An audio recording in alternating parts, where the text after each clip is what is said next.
waa ku jeclahay. Ubaxana adigaan ku wadaa, kaftankaagaan u xiisay.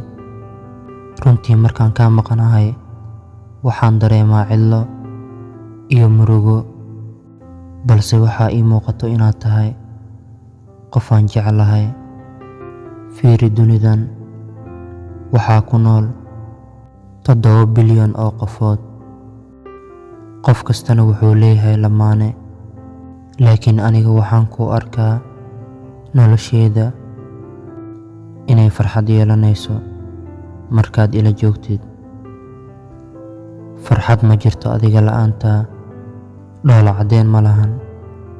Wax walba waxay noqdeen wax iska caadiya, balse markaad garabkayga taagan tahay ama aad ila joogtid, waxaan ahay qof aad u fiican, dadkuna ay ammaanaan.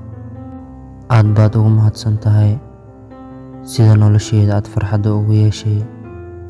Waa laga yaabaa inaan mararka qaar qaldamo, waa laga yaabaa mararka qaar inaan xumaado, waa laga yaabaa mararka qaar inaan ku dhibo si aysan kuu dhibin dadka kale, balse taas micnaheedu ma ahan anigu inaan ahay qof xun ama inaan ku jecleen.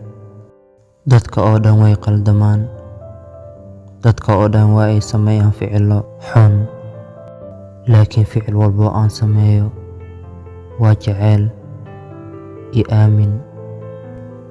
Ma ogtahay marka aad nolosheeda ku soo biirtay in nolosheeda wax badan iska beddeshay, dhanka wanaagga, dhanka farxadda. Muhiim ma ahan inaan ku dhaho waan ku jeclahay, balse waxaa muhiim ah inaan ku dareensiiyo jacaylka aan kuu qabo.